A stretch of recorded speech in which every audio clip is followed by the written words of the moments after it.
নমস্কার বন্ধুরা, আজকে নিয়ে আসলাম আমি আলু স্কোয়াশের ঝোল। আলু স্কোয়াশের পাতলা ঝোলটা খুবই টেস্টি হয় খেতে, গরম গরম ভাতের সাথে। এখানে নিলাম একটা বড় সাইজের স্কোয়াশ আর দুটা আলু কেটে ধুয়ে নিলাম, আর দিলাম কড়াইতে সরষের তেল, 5 ফোড়ন, শুকনা লঙ্কা, আর দিলাম সামান্য হিং। দিয়ে কেটে রাখা আলু স্কোয়াশগুলো দিয়ে দিলাম, দিয়ে সাথে নুন, হলুদ আর দিলাম সামান্য জিরা, দিয়ে একটু ভেজে নেব।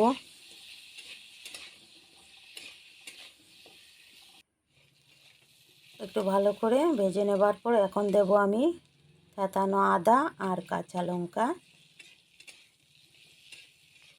এটাতে গুঁড়া লঙ্কা দেব না, শুধু কাঁচা লঙ্কা দিয়েই করবো এটা। দিয়ে ভালো করে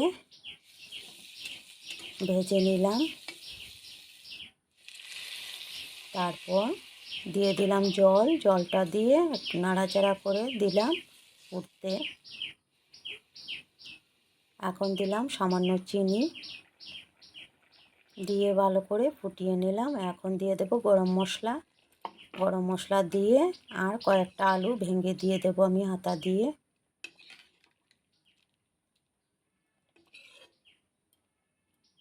সিম্পল রেসিপি, কিন্তু খুবই টেস্টি হয় এই রেসিপিটা। গরম মশলা দিয়ে আর একটু ফুটিয়ে নিলাম, হয়ে গেছে। এখন নামিয়ে নিলাম। খুব সুন্দরভাবে সবজিগুলো বয়েল হয়েছে।